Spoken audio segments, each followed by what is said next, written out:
Are you dreaming of hydrangeas covered in giant pom-pom blooms? Here's the good news. It's easier than you think. If you've ever wondered why some hydrangeas are covered in huge giant blooms while others barely flower at all, here's the secret. When it comes to hydrangeas, sometimes doing less is the key to getting more. In this video, I'll show you what to stop doing, what really matters, and the simple steps that help your hydrangeas produce bigger, bolder, and more abundant blooms. A few smart adjustments now can make all the difference. Stop pruning. One of the biggest mistakes you can make with hydrangeas that will result with no flowers is pruning. Varieties like Bigleaf hydrangea and Oakleaf hydrangea bloom on old wood, which means they set their flower buds on last year's stems.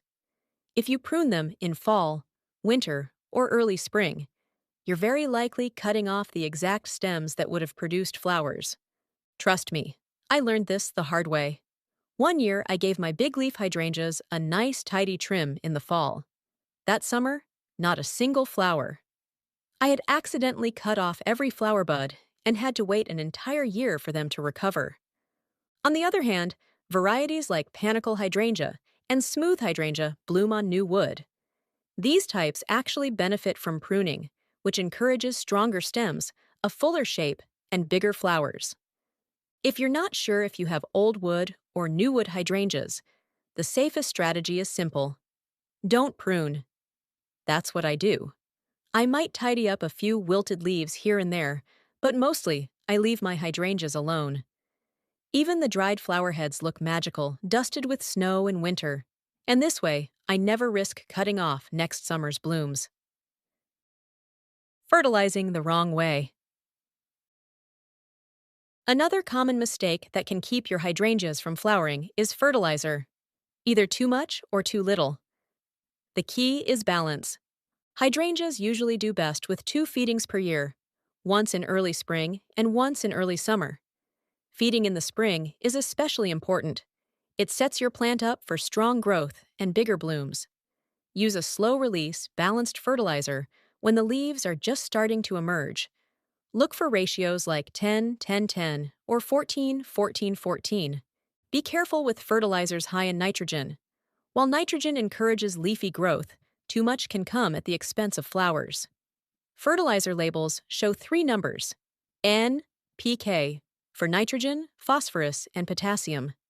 If the first number is much higher than the others, it's high in nitrogen and not ideal for flowering hydrangeas. If your hydrangea looks healthy but barely blooms, too much nitrogen could be the reason. The right fertilizer gives your plant the boost it needs to produce those big, vibrant flowers you've been dreaming of. I learned this the hard way when I first started gardening. I didn't fertilize my hydrangeas at all, and the result was a plant full of leaves, but with only a handful of blooms.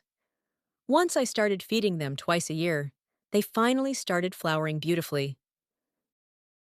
Watering mistakes. Hydrangeas need just the right amount of water. Too much or too little can prevent them from flowering. Established hydrangeas don't need daily watering. Usually, watering once or twice a week is enough. The key is deep watering. Soak the soil thoroughly so water reaches the roots. Deep watering helps roots grow strong and healthy, which supports bigger, more resilient blooms throughout the season. Mulching around the base of your hydrangea can help retain moisture and regulate soil temperature. A 2 to 3 inch layer of organic mulch, like shredded bark or compost, keeps roots cool in the summer and reduces how often you need to water. In the summer, you might notice your hydrangeas drooping in the heat. Don't panic. A little wilting during the day is normal, and the plant usually recovers by evening. If you keep watering every time you see drooping, you can risk overwatering them, which can harm the roots and reduce flowering. On the other hand, too little water is also a problem. I learned this the hard way one summer when I was busy traveling. I neglected my hydrangeas, and they didn't get enough water. As a result, the blooms were sparse. Consistent watering makes a noticeable difference in how much flowers you'll get. The secret is simple: water deeply, consistently, and use mulch to help retain moisture. Give your hydrangeas the right balance, and they'll reward you with abundant, stunning flowers. Sun exposure. Hydrangeas do well in partial shade, but they still need sunlight to produce big, beautiful blooms. Without enough sun, your plant will grow healthy leaves but produce fewer flowers. The ideal planting location is morning sun with afternoon shade. This gives your hydrangea enough light to help it flower without scorching it in the hot afternoon heat. Here in Connecticut, Zone 7A, I've noticed a clear difference. Hydrangeas planted in deep shade tend to produce sparse blooms, while those that get even a few hours of sun will flower abundantly. If your hydrangea isn't getting enough sunlight, one simple fix is to trim back nearby trees or overhanging branches. Even a little extra sunlight can make a big difference in encouraging fuller, more prolific blooms. If trimming isn't possible, consider transplanting your hydrangea to a sunnier spot. The best time to move it is in spring or fall, when the weather is milder.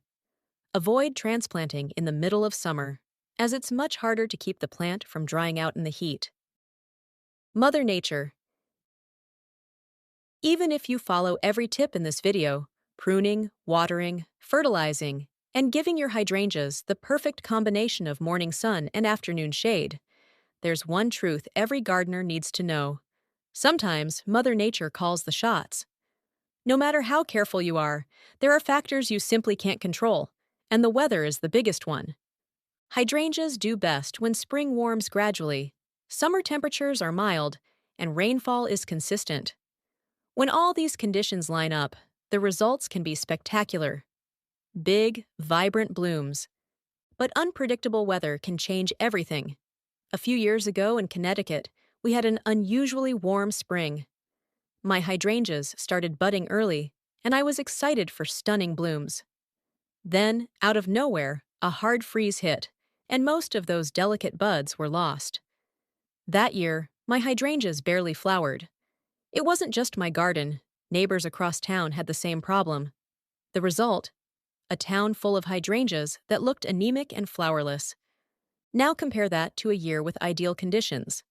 Gradual warming, no unexpected frosts, and steady rainfall. Hydrangeas were blooming everywhere, even wild ones along the roadside. The flowers were full, colorful, and absolutely stunning. The takeaway? You can do everything right, but sometimes Mother Nature has the final say. Don't be discouraged if your hydrangeas don't flower nicely this year. Gardening requires patience, flexibility, and a respect for the seasons. And remember, if your hydrangeas don't bloom this year, there's always next year. Every season is a fresh opportunity. Get your free hydrangea plant care tracker. Want to stay on top of fertilizing, propagation, and soil pH adjustments? Download my free hydrangea plant care tracker Printable. Link in the description below. Learn how to propagate hydrangeas from stem cuttings. It's easier than you might think. I've had great success with this method, and the best part is how simple it is. I put together a 3-part video series where I walk you through the entire process, taking the cuttings, planting them, and then showing you the results 1 year later. I hope you found this video helpful. Please like and subscribe for more planting videos like this. Thanks for watching.